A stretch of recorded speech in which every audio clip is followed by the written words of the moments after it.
你有没有想过，为什么你在单位里任劳任怨，从不抱怨？背锅的永远是你，升职的永远不是你。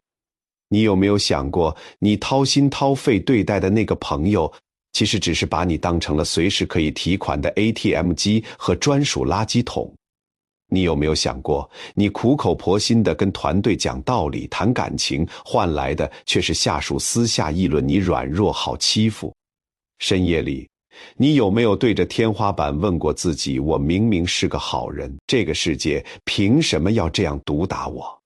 从小到大，课本教我们温良恭俭让，长辈教我们以德报怨，孔孟老庄教了我们10000种做好人的姿势。但他们统统忘了教我们最关键的一件事，在一个并不完美、充满算计的真实世界里，一个好人到底该怎么活下去，还要赢。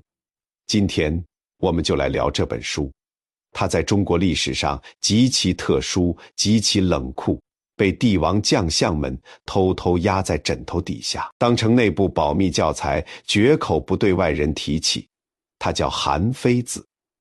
很多人一听这个名字，第一反应就是厚黑学、阴谋诡计、宫斗权术。我要告诉你，大错特错。把韩非子等同于低级的宫斗技巧，是对这位千古奇才最大的侮辱。儒家是理想主义，告诉你世界应该是什么样子。而以韩非子为代表的法家是极致的现实主义。他一把撕下所有温情脉脉的面纱，血淋淋地告诉你，这个世界本来就是什么样子。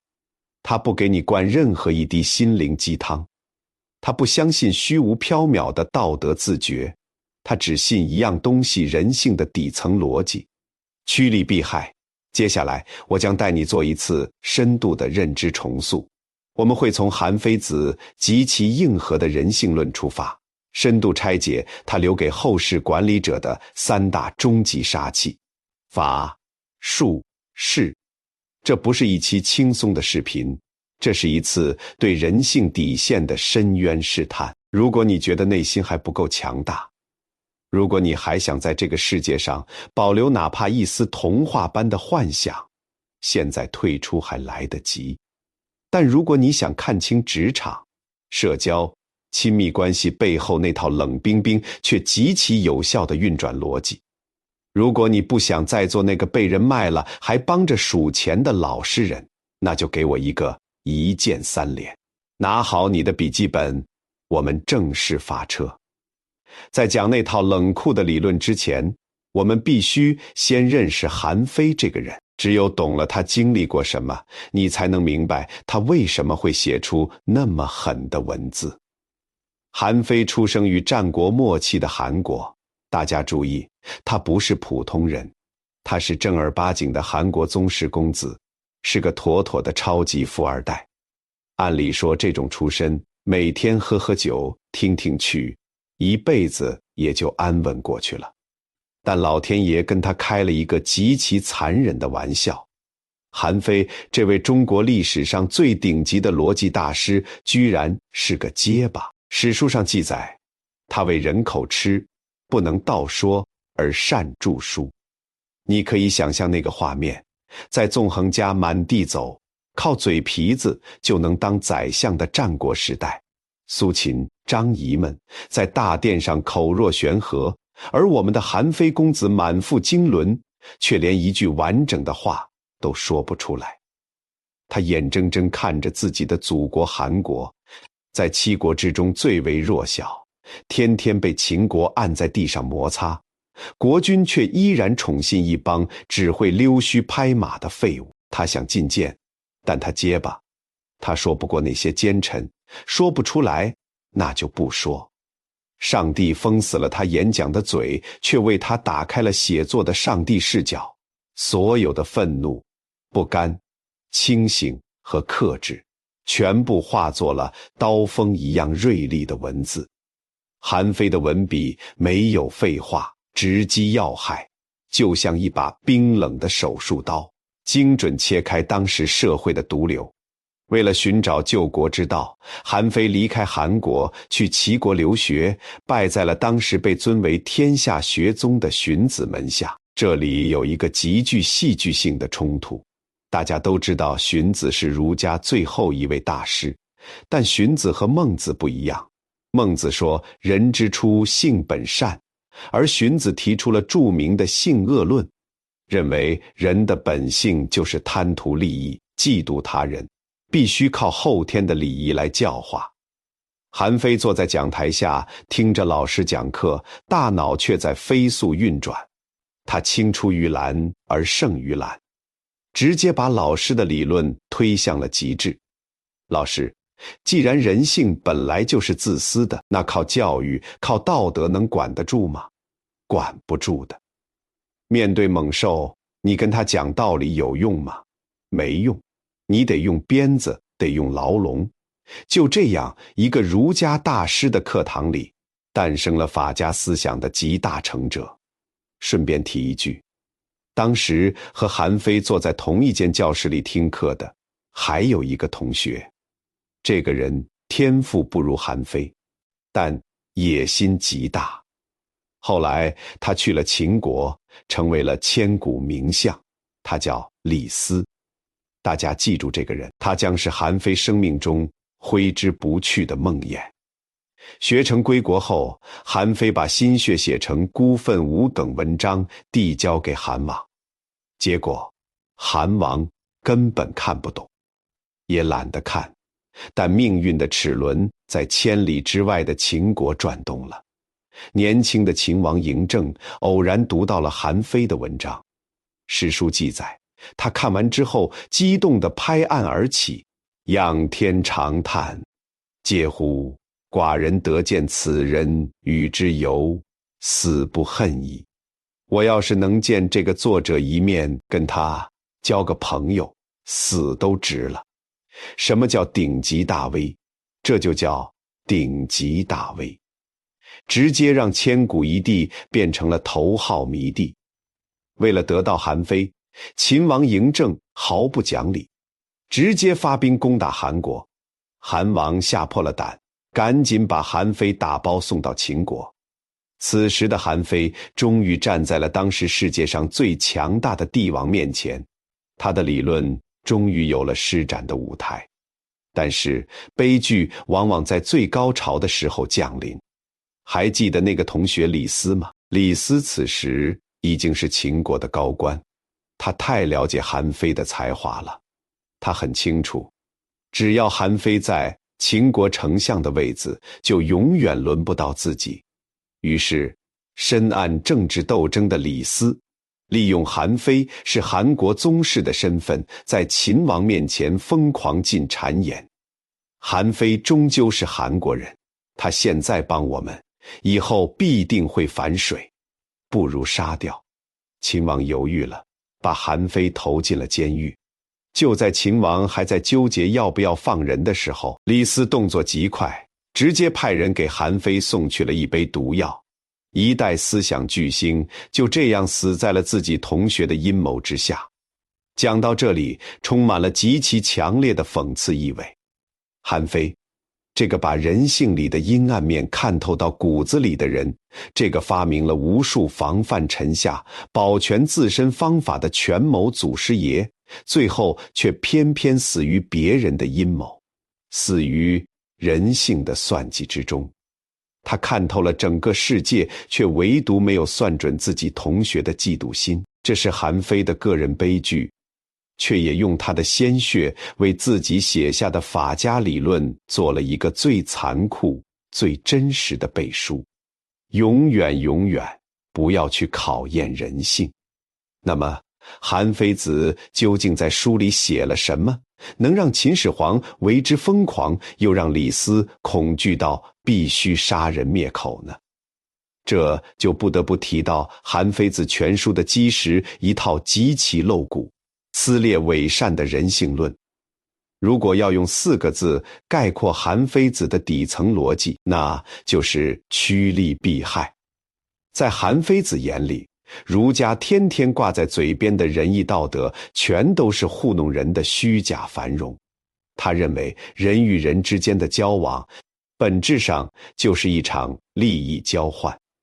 他举了一个极其生动又极其细思极恐的例子。韩非子说，造马车的木匠做梦都盼着别人升官发财，做棺材的木匠每天都在祈祷别人早点死。大家想一想，是造马车的人天生善良，做棺材的人天生恶毒吗？当然不是，是因为只有别人发了财才会来买马车，只有别人死了才会来买棺材。这不是道德问题，这是结构性的利益问题。当你明白了这一点，你在这个世界上就会少吃很多亏。我们在职场生活里总喜欢去揣测别人是不是好人，或者抱怨别人怎么这么自私。韩非子告诉你，别傻了，永远不要去考验人性，也永远不要指望别人的道德自觉。你要做的是看透他背后的利益诉求。当你的利益和他的利益绑定时，他就是全天下最好的人。当你的利益阻碍了他时，哪怕是亲兄弟也能在背后捅你一刀。很多人可能会反驳，那不对呀，社会上是有利益，但家里总有亲情吧？父母对孩子的爱总是无私的吧？好，韩非子最狠的地方来了，他连人类最后一层温情底裤都要给你拔掉。在韩非子六反里，他写下了中国历史上最让人倒吸一口凉气的一段话：父母之于子也，产男则相贺，产女则杀之。意思是当时的老百姓生孩子，生了男孩全家杀猪宰羊庆祝，生了女孩却很多直接溺死扔掉了。为什么？是因为父母天生讨厌女孩吗？韩非子冷冷给出解释，虑其后，便计之长力也。因为在农业社会，男孩是劳动力，长大了能种田，老了能养老，而女孩长大了要嫁人，还要赔一笔嫁妆。你看，在韩非子的笔下，连父母对子女的爱背后都隐藏着极其精确的投资回报率算计，连最核心的血缘关系都掺杂着利益考量，更何况是你那个非亲非故的职场。现在我们把韩非子这套理论平移到现代职场里，多少老板在台上口沫横飞地跟你谈情怀，谈忠诚，谈把公司当成家。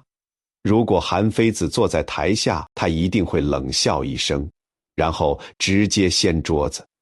他认为君主和臣子之间就是赤裸裸的买卖关系，员工为什么给你卖命，不是因为老板长得帅，也不是因为画的饼好吃，而是因为老板手里握着两样东西：升职加薪的权利和开除罚款的权利。老板花钱买员工的时间和才华，员工用业绩换取薪水和奖金，一手交钱一手交货，天经地义。所有不谈钱只谈奉献的管理都是耍流氓。这个时候我们就可以回头来看，为什么韩非子觉得儒家那套以德服人根本行不通。儒家的逻辑是，我们要选拔圣人君子来当官，用道德感化老百姓。韩非子说，太天真了，中国几千年历史能称得上圣人的，掰着指头数也就那么几个。你把国家的希望寄托在几百年才出一个的圣人身上，那剩下这几百年的日子不过了吗？普通人是什么样？普通人就是贪财好色，怕死，爱慕虚荣。一个成熟的管理体系绝对不能建立在期望每个人都是好人这种虚幻的设定上。这里，韩非子提出了一个极其伟大的现代管理学理念。我强烈建议屏幕前所有管理者把这句话刻在办公桌上，不是人之为无善也，而用其不得为非也。什么意思？就是不要指望员工能自觉主动地为公司奉献，而是要建立一套严密的制度，让他没有机会也不敢干坏事。这就是法律和制度的意义。制度从来不是为圣人准备的，制度就是假设每个人都是自私的，然后用规则去框住大家。只要你顺着规则走，我就让你得到你想要的利益。只要你敢触碰底线，我就让你付出极其惨痛的代价。在法家的世界里，不需要道德完人，只需要按规矩办事的人。当你听懂了韩非子的人性论，你就会明白，他所有的思想都不是在宣扬邪恶，而是像一个物理学家客观描述万有引力一样，极其冷峻地描述了社会的运行规律。既然人性本私，既然道德靠不住，那么作为管理者，到底该用什么手段去驾驭这群趋利避害的人，让他们为你所用呢？韩非子微微一笑，从他的武器库里拿出了3件让后世所有帝王爱不释手却又绝口不提的终极杀器，他们的名字叫法术士。先说法。很多人以为法家的法就是老板拍脑门定下的规矩，是用来欺负员工的。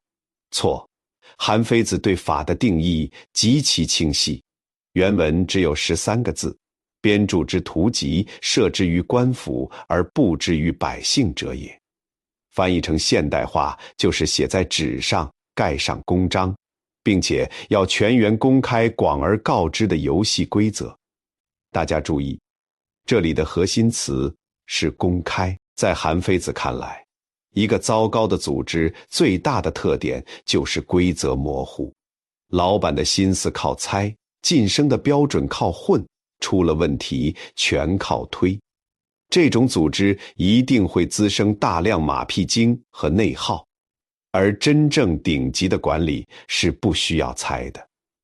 法的作用就是把一切摆在明面上，什么是对，什么是错，干到什么程度拿多少钱，犯了什么错误扣多少绩效，清清楚楚，明明白白。在法的面前，没有所谓的关系户，也没有所谓的论资排辈。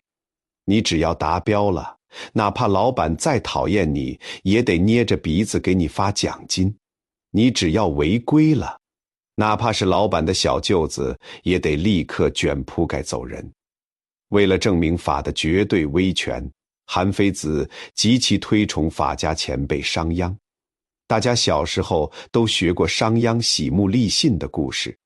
商鞅在南门立了一根木头，说谁能搬到北门赏50斤。大家觉得不可思议，没人敢动。后来真有个愣头青搬了，商鞅二话不说，当场兑现50斤。小时候读这个故事，只觉得商鞅真有钱。现在读韩非子，你才会惊醒。商鞅买的根本不是搬木头的劳动力，他是在花50斤买下整个大秦帝国制度规则的信用。他要向所有人释放一个极其强烈的信号：从今天起，在秦国不要看关系，不要看人情，只看规则。我说赏，天王老子来了也得赏。反观我们现在的很多公司，为什么留不住人才？因为老板把法当成了自己的橡皮泥。高兴的时候，小王啊，好好干，年底给你分红；不高兴的时候，公司最近困难，大家要懂得感恩，奖金取消。韩非子告诉你，法不阿贵，绳不挠取，朝令夕改的规则比没有规则更可怕。想要管理好一个团队，第一步就是收起你泛滥的情绪，把一切交给冰冷的、绝对公开的制度。如果说法是摆在明面上的规矩，那么术就是管理者藏在袖子里的匕首。韩非子说，术者藏之于胸中，以偶众端而潜御群臣者也。法必须全天下都知道，而术绝对不能让第二个人看穿。这里面包含了韩非子极其毒辣的2个管理技巧。第一招叫做去好去恶，群臣见素。在职场里，如果你是一个领导，你最忌讳的是什么？是能力不够吗？不是，是被下属摸透了你的脾气和喜好。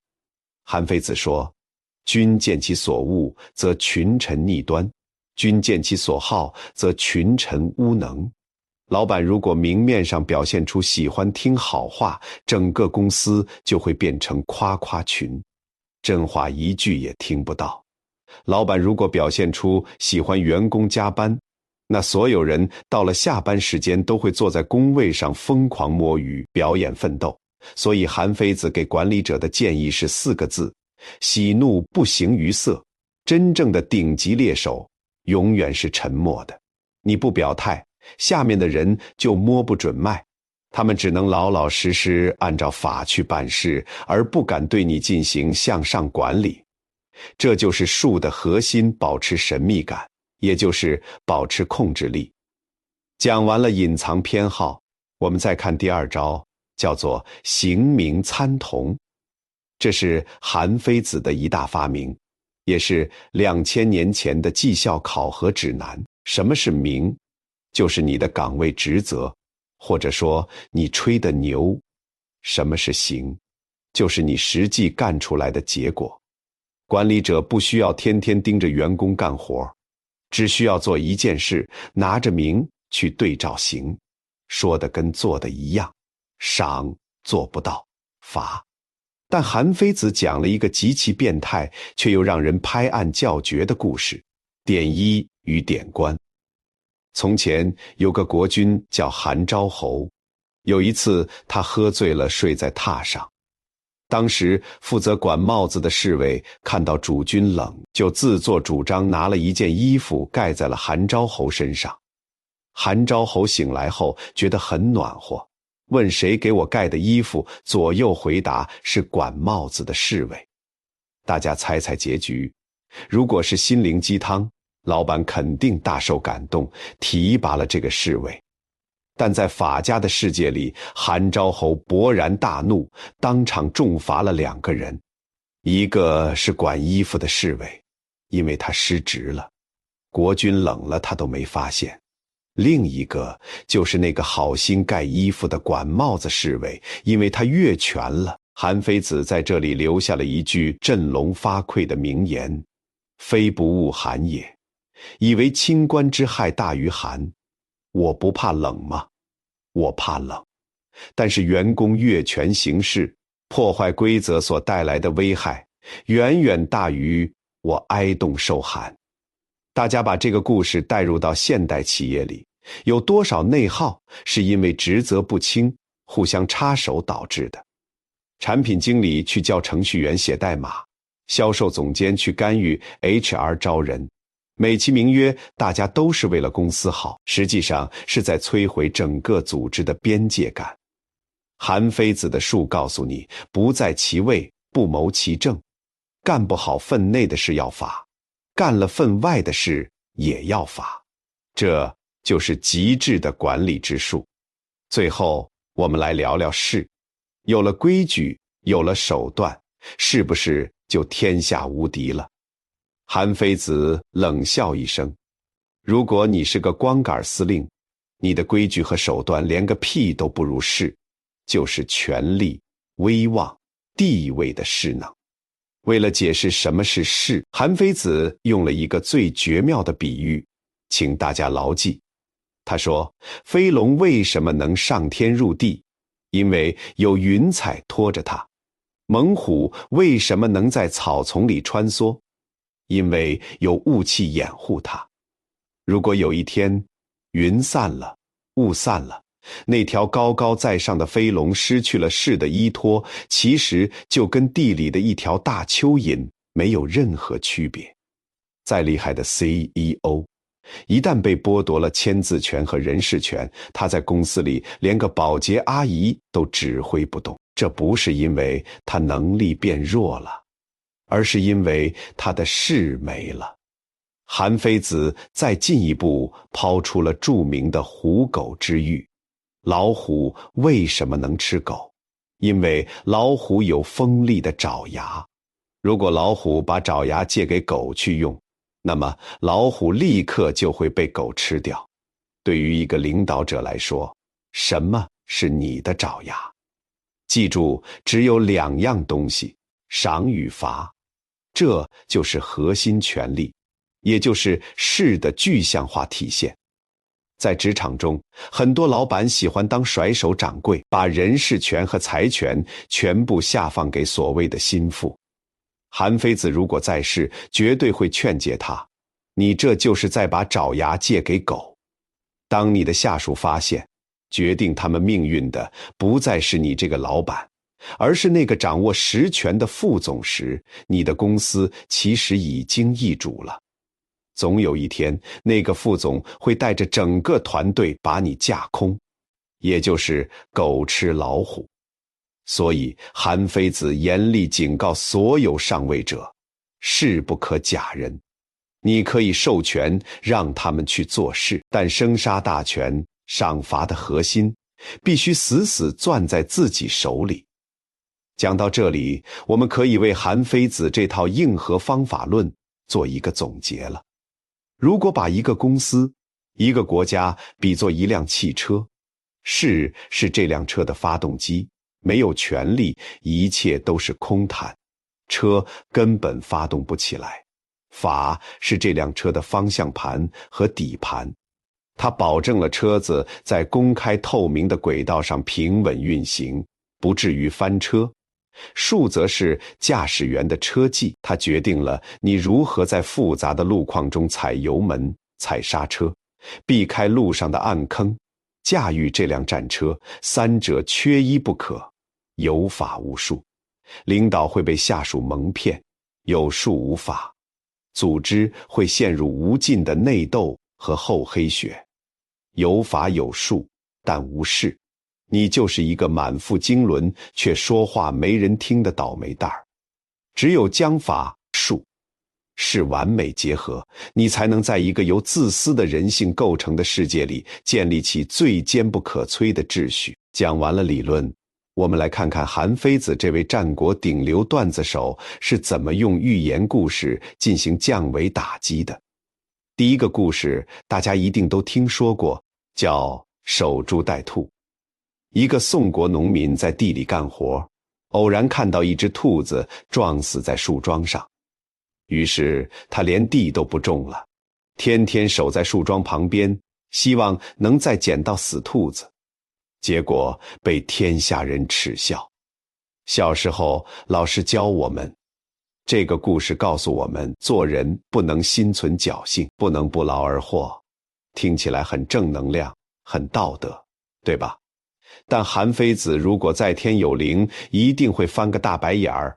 我费了半天劲儿写这个段子，是用来熬鸡汤的吗？我们来看看韩非子讲这个故事的真实目的。这个寓言里每一个意象都有极其深大的隐喻。那个捡兔子的农民，指的就是天天把仁义道德挂在嘴边的儒家学者；那只撞死的兔子，指的是尧舜禹时期那些极其完美的古代政治制度；那个树桩，就是当下的国家和时代。韩非子真正想表达的是什么？他是在疯狂嘲讽儒家，时代变了。尧舜禹那个时代，天下人少资源多，大家淳朴，所以用道德感化是可以治理好国家的。但现在是什么时代？是战国，是弱肉强食大争之势，人口暴增，资源短缺，每天都在打仗死人。你儒家还要拿着几千年前老祖宗留下来的旧制度去治理一个已经翻天覆地变化的新社会，这难道不就像那个守在树桩旁边指望再撞死一只兔子的蠢货农民一样可笑吗？韩非子在这里抛出了一个极其伟大的历史观：是义则是义，是义则悖变。在现代职场里，你是不是也见过这种守株待兔的管理者？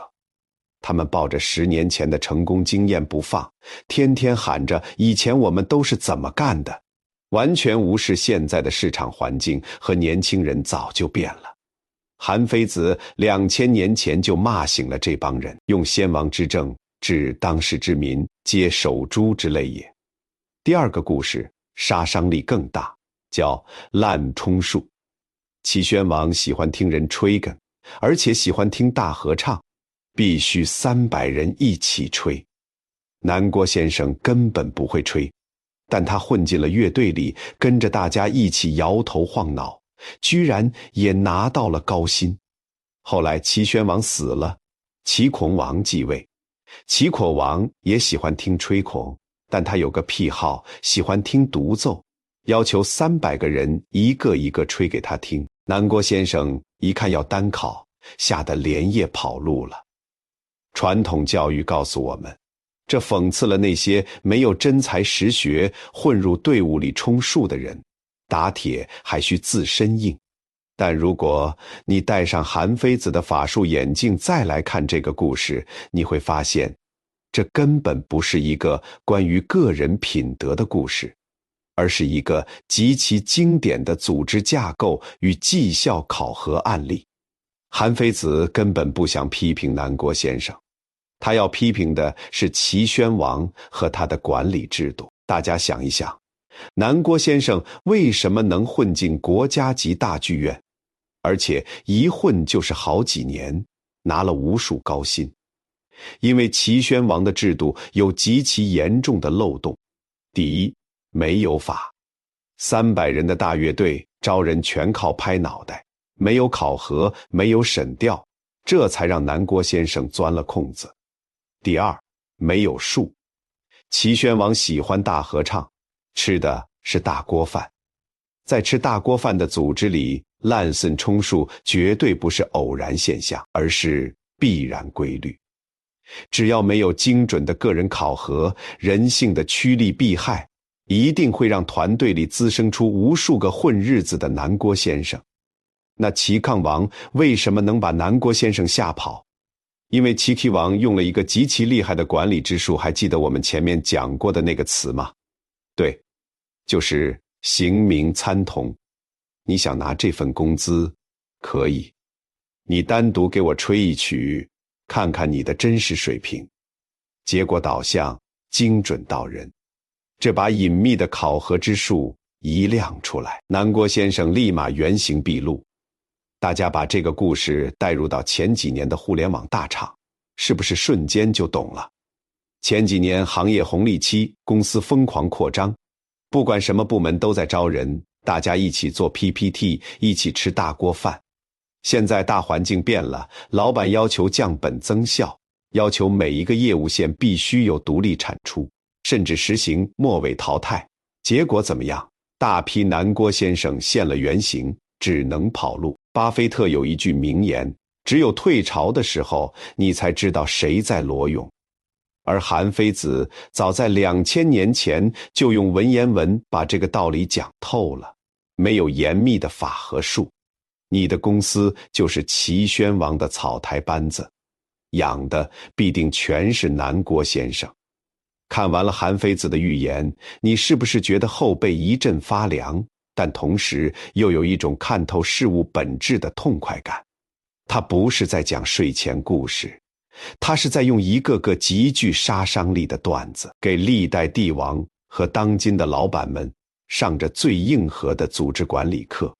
但是视频进行到这里，我们必须回答一个终极问题：这样一个极其冷酷、满脑子都是权谋和算计的韩非子，难道就是一个内心黑暗的坏人吗？今天是现代文明社会，我们为什么还要去读这样一本2000年前的书？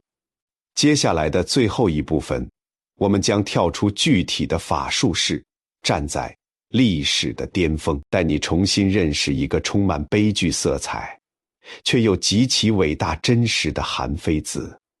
韩非子，他真的是个坏人吗？不，他恰恰是那个时代最清醒、最痛苦也最深情的爱国者。大家不要忘了当时的时代背景，那不是岁月静好的太平盛世，那是人命如草芥，每天都在死人，弱国随时会被强国灭掉的大争之势。韩非子的祖国是七国里面最弱小的，已经被秦国打得只剩下一口气了。在这国家生死存亡的至暗时刻，韩非子看到的是什么？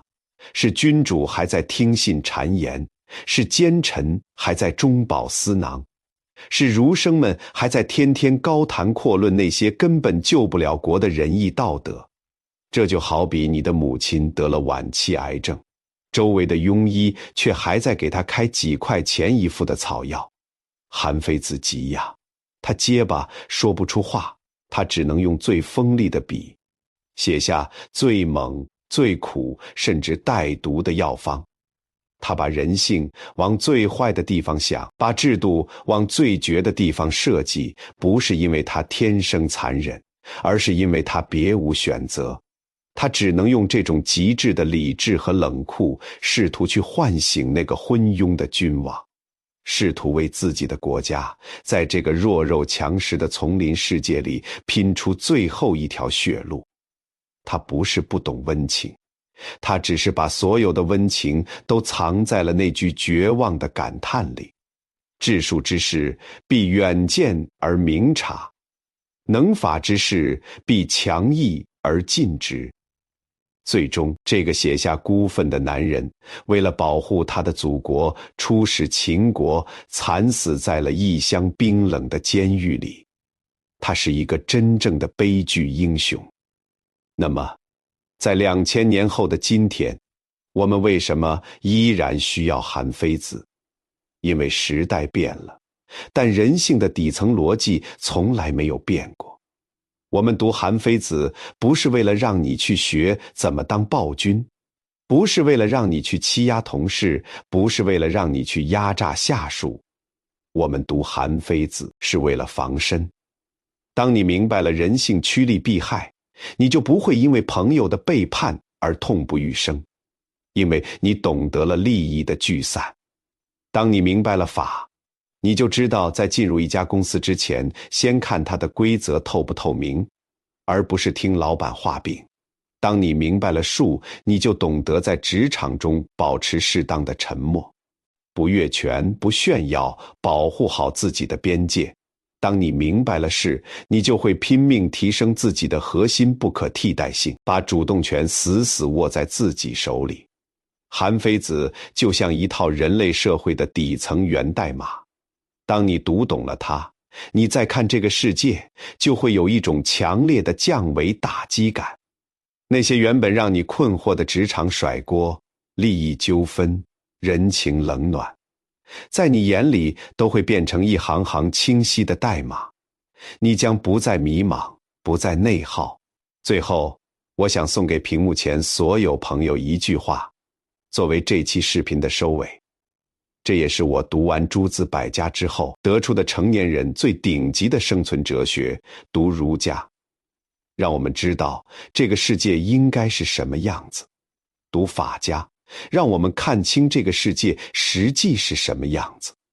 在这个世界上，只懂儒家的人太天真，容易被现实撞得头破血流；只懂法家的人太冷酷，容易变成一台没有感情的机器。真正成熟的成年人应该是外圆内方，内圣外王。我们要在左手提着孔孟老庄的灯笼，保留内心的善良底线和对美好理想的向往，而在右手必须紧紧握着韩非子递给我们的这把淬了火的利剑，去劈开现实的荆棘，去斩断人性的算计，去保护我们想保护的人。好人不仅要比坏人更善良，更要比坏人更懂生存。朋友们，这期视频的文案写了将近1万字，查阅了大量资料，可以说掏空了我的心血。如果你在这个安静的时刻恰好听到了这里，那说明我们之间有着极深的缘分。若是你觉得这期内容确实像一把冰冷的手术刀，切开了你认知里的迷雾，为你带来了一丝看透人性的清醒，我希望你能把通透或者破局2个字打在公屏上，这就是对我最大的鼓励。当你在未来的某个时刻遭遇职场的甩锅、人际的背叛，或者因为太老实而再次感到憋屈、自我怀疑的时候，翻出来再听一遍韩非子留给我们的这套法术释心法，随时为你解忧。喜欢的记得点赞、订阅，我们下本书见。